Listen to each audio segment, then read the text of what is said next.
Let me give you all the bad news at once, sir. We have no cloak, no transporters, no replicators, and the stabilizing gyros are at only 50%. So don't ask for any sharp turns, unless you will end up doing barrel rolls. I just want to understand it from a series of behaviors or like a series of actions, like maybe an autistic way of explaining it to me. Like if you were gonna explain what a spell is to your son, like your youngest son, like what would you say? I'd talk about how spelling, like how mind control works. But right now, our best defense has been social distancing. No handshaking, staying home when you're sick, washing your hands frequently. You have trauma, you have, I wouldn't say this to my son, but an autistic friend like you.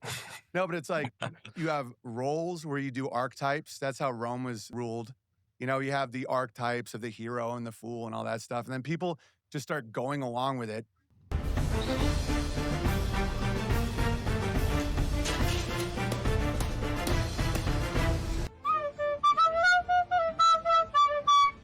Living men and women have real power with will, so it's like what we can actually create and do things. And so a spell will get in your mind. World where AI is taking everyone's jobs and the value of all assets is going to zero, the only scarce resource left is Bitcoin. And if you're someone who wants to acquire more Bitcoin passively, you need to hear about Gemini's new Bitcoin card. Every time you spend, you earn money back in crypto that's deposited directly into your account. Let's think of a good one. Safe and effective, right? Safe and effective. The question I would ask is for who at what? Safe for who? Effective at what? Is it population control? Is it sterilization, right? Is it because the spells have to have some truth in it because we resonate with truth. So with safe and effective, you don't want to kill your grandmother, right? So a spell would be No handshaking, staying home when you're sick, washing your hands frequently. And I said, I think I got attacked by like a demon or something. In a world where AI is taking everyone's jobs and the value of all assets is going to zero, the only scarce resource left is Bitcoin. And if you're someone who wants to acquire more Bitcoin passively, you need to hear about Gemini's new Bitcoin card. okay. World War I, the white feather. If you didn't want to fight in the war, they would give you a white feather, which meant you were a coward and women would treat you badly. That's the spell. The AIDS spell. You have the ribbon that shows that you believe, and then you have the AIDS quilt, right? And then you have Fauci feeding you AZT, which all the symptoms are AIDS, right? So you take gay dudes that are partying way too hard, they're feeling a lot of shame, and they're like, yeah, I do feel kind of exhausted. It's definitely not the meth and the sodomy. It must be an exterior thing. I should get some help for that. I should get some pills. Yeah, I have a disease, and the pills get you sick. In a world where AI is taking everyone's jobs and the value of all assets is going to zero, the only scarce resource left is Bitcoin. That's literally what AIDS was. And then you have the guy that survives it named Magic Johnson, like magical penis, like Matt and Greg Louganis. Same exact time. This sounds disjointed, but follow me. Same exact time, AIDS is a diet pill being advertised in the 80s. So they're like, AIDS will kill you. Swear to God, there's all these commercials going, have you tried AIDS? AIDS will get your figure, because I call it polarity seeding, where you get two contradictory things going so people get exhausted and they shut down. And the whole point of a spell is to give over authority. I'll let you handle it. Agency. That's why I had an agent, right? You have my agency now. You can speak for me. Our best defense has been social distancing. No handshaking, staying home when you're sick, washing your hands frequently. And the value of all assets is going to zero, the only scarce resource left is Bitcoin. Right. Corporation, the words of the dead, you speak for me, right? And then that's the only way they get power. We have no cloak. What does language have to do with magic? Everything. Quick side note, something I thought was strange, and I have the stat here, it's 80% of people pay way too much for their car insurance. They're farmers of man, right? So They're literally farming the labor of man using gates, grain, all this stuff that I use with, it's broadcasting seeds. It's all the same terminology. And that's why when people are like, how many governments would be in on it? I'm like, me and my neighbor are like, have a whole different life than our cows. The only scarce resource left is Bitcoin. Bitcoin, car insurance. Like, we're farmers. Like, every government's a farmer. They're all social engineers that keep society, they keep that going. And it's up to us just to be better people. You get the government you deserve. You want to give up your autonomy, they'll keep making more and more bullshit spells and laws. If you want to be noble and moral, you don't need a government. You don't need a farmer. Like, if the cow just kept coming back in, which mine do because I'm moral, like, I can call my cow and it runs like a dog, right? Because I'm good to her. If I'm a McDonald's guy, I need like hell to keep them in place, The wildest thing I ever heard, there were no specifics at all, but I was speaking to someone, a good guy, very smart guy, who had a very high-ranking job in the U.S. government, like access to everything kind of job. And I was pushing him, like, what do you know? Da, da, da. And he said, I know a lot. I've seen a lot. And he would have seen a lot. And he goes, but there's really only one thing I know that I would never tell anybody. And I was like, really? He goes, I would never tell anybody. I'd be killed before I told anybody.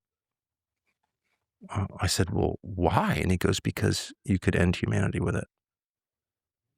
That's all I know. That's all he said. But I'll never forget that moment. So don't ask for any sharp turns unless you will end up doing barrel rolls. And that's why I would like a government with more free reign, but it requires us to be more noble people. Because if you give up your autonomy, I want, DoorDash and Uber and pornos and debt money and all this, it's like, okay, well, we're going to control. You don't get a gun. Like, you can't tie your shoes, So do you see a lot of the problems going on as a result of people's individual actions? 100%. Yeah, they don't have any power. They're wizards, dude. Wizards are like, they're wizards. They're not like us. They don't make shit. They just are like, here's the narrative. Bitcoin, car insurance. Our best defense has been social distancing. Cloak? And then they pull the resources. It doesn't make them happy, dude. But there's really only one thing I know that I would never tell anybody. And I was like, really? He goes, I would never tell anybody. I'd be killed before I told anybody. And then a lot of spells are about the nature of the flow of this. That's like limericks and rhymes and rap and poetry and trance music and all this. Dude, it's like it puts you in a harmonic state. And one way that they do it is a beautiful song with real fucked up lyrics. Because you emotionally are like, this is good. It feels like a cathedral symmetry. And the words are like horrifying. You think that you can amputate me? I am you, you are me, you are I am we are one. Split in two, that makes one. So you see, you gotta kill you if you wanna kill me.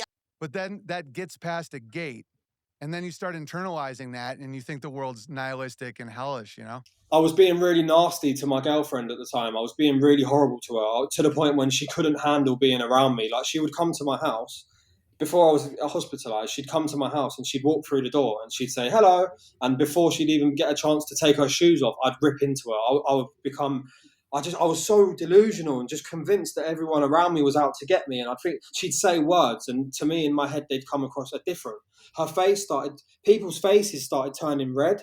I don't know, this is something other people experience, but people's faces started turning red. So I'd have a normal conversation with people and they would suddenly turn red and they'd turn into the devil, and I'd get really scared. And I remember what happened now. I ran at my mum with a kitchen knife. Me and my mum were downstairs and we were having a massive argument, and I was just going off on one. I kicked my shoes and they hit the ceiling. I was screaming, you're a C word, really bad things to my mum. And she said to me, she was arguing back with me and she was feeding into it.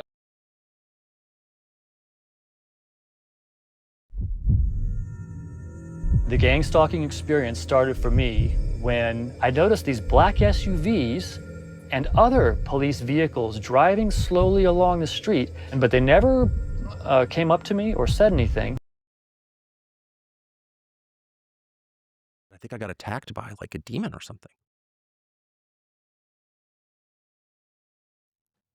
Do you believe in literal spells? Do I believe that words change reality? Yes. Yes, of course I do. Fair. I mean, it depends. I mean, the word spell is so Hollywood infused that in some way it's lost its power because it has a kind of absurd ring to it, a spell. And you picture, you know, like a witch with a mole and a sharp black hat and stuff like that. But do you believe that words change reality? Do you believe there is something inherently powerful about words? Of course there is. In the beginning was the Word, and the Word was with God, and the Word was God. Those are the opening lines of John, the Gospel of John. And they point to something that everyone knows to be true, whether you think the Word was God. But I mean, like, there's a reason that a protection of words is our First Amendment. There's a reason that the first act of every tyranny is to limit words. Why words? Wouldn't you be more worried about guns? No, they're much more worried about words. Not just thoughts, words. Taking a thought and articulating it changes its nature. And I can think all kinds of. So people talk during sex, obviously, because it intensifies. Like you can have a thought, you say it out loud to the person you're with, and it just like makes the moment totally different, right? I'm supposed to say that, but it's true. Articulating a thought changes its nature from abstract to real because words are real. And so do I think that uttering certain words changes everything forever? Of course. Is that a spell? I don't know. You can call it whatever you want. It's true. And so, right. So anyway, yes, of course I believe that. I believe that because it's obvious. But the real question is like, why? I've always known that, but why don't we talk about any of this stuff? Like you almost never hear a public conversation about anything that matters. It's all the Iran nuclear program. Oh, the Iran nuclear program. Oh, okay. Talk about something that doesn't matter. Don't care. Don't care. I mean, I guess I care. I guess it's like number 137 on my things to worry about list. But the fact that speaking changes reality forever, it might be nice to know that. Supernatural is 100% real. That there is ultimately justice, that none of us gets away with anything, that everything we do is known. I wish someone had told me that, a lot earlier. I've learned all that. But so I feel like my job in whatever period I have left to speak is to say that out loud and to not fall for the first line of defense of liars is to mock. That's crazy. Is it? It's not crazy. It's the truest thing. It's truer than safe and effective. It's truer than anything the liars say. Are there demons? Of course there are demons. What? Who doubts that? Who's ever doubted that? Hey, quick question. Did you know that your bank is probably selling your purchase history to advertisers right now? Like every time you swipe your card, your bank is logging what you bought, where you bought it, and selling the data to companies who use it. We have no cloak, You guys know thankfully I don't no have to worry about that transporters, anymore. Thanks no to today's replicators, and the stabilizing Privacy is gyros a are free only app that generates 50%. virtual card numbers for car insurance. Happy, happy, happy. I'm so happy with this game. Forever and ever and ever and ever the answer's been the same. Oh, rapture, rapture, rapture. Rumpelstiltskin is my name. They're actually lizards. Legitimately, maybe. But like, okay, so can you like do something to their tongue or something? Like, what is that? How does that do for me? And I said, I think I got attacked by like a demon or something. It was the first thing I thought, which is kind of weird because I'm not from that religious tradition. Is that what they say? Like I briefly thought I was a Nephilim because I had like 9 wisdom teeth and I'm huge. And I'm like, no, there's no way. But imagine like realizing you're a lizard person, but you're like a pretty chill dude. Like I had a ton of teeth, I'm huge. And I do kind of like base 6. I want to take you back to 2023. You wake up in the middle of the night, covered in blood with claw marks on your body. Your 4 dogs are in bed with you. Your wife, Susie, is asleep right next to you. Yes.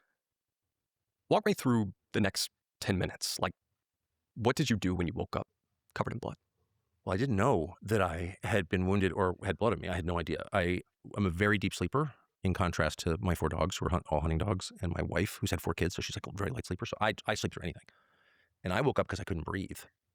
And and it wasn't like sleep apnea or I've been snoring. I used to drink too much. And if you get really drunk and you fall asleep, you snore yourself awake kind of thing. It wasn't like that. It was like shut down, like no air. And I stood and I wasn't afraid. I was panicked, physically panicked, but I wasn't like, I didn't have existential terror. I was like, this is kind of amazing. I can't breathe. And I went and stood, we live on the ground floor and, we have a 1-story house. So we live on the ground floor. But I stood in the doorway of our bedroom and I was like, wow, I'm dying. This is crazy. And then slowly, air started coming back in. So I walked around our backyard and I was like, this is the wildest thing that's ever happened.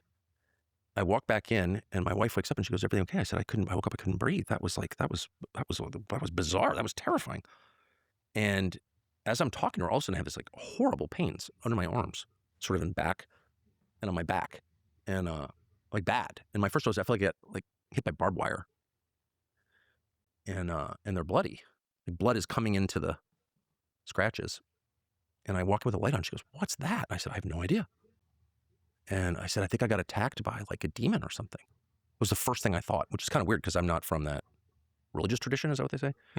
I'm a very secular person in my outlook, or have always been anyway. I'm much less now, but I was not the kind of person who grew up around demon attacks.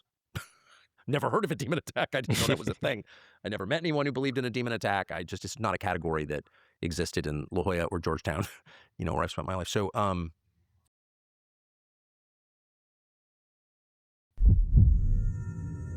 The gang stalking experience started for me when I noticed these black SUVs and other police vehicles driving slowly along the street, but they never came up to me or said anything. And then I had 7 or 8 helicopters hovering directly over my apartment, and then it goes lie, and it keeps happening, and it begins to dawn on me that something is going on, and this continued on.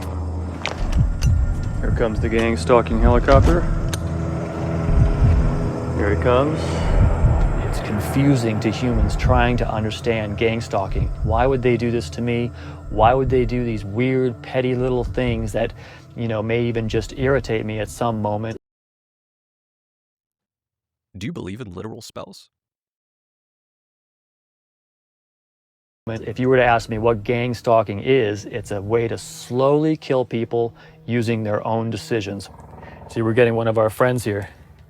I don't know if you can hear that on the audio, but we're getting a buzz right now. And on certain topics that I'll bring up, I'll get buzzed.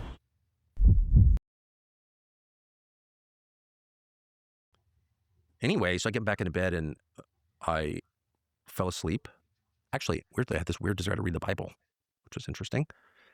Anyway, I fell asleep and I woke up and I thought, man, I had the weirdest dream. That was crazy. I don't dream often. I had this incredibly vivid dream. I looked down and there's blood in my sheets. I was like, oh my gosh. And I tell my wife and she goes, "You got to call Emily." So while I'm talking, I go into the bathroom and I flip on the light. I'm just in my boxer shorts and I look and I've got claw marks, 4 claw marks under both arms and then on my back.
English fighter down, first one down, let's see.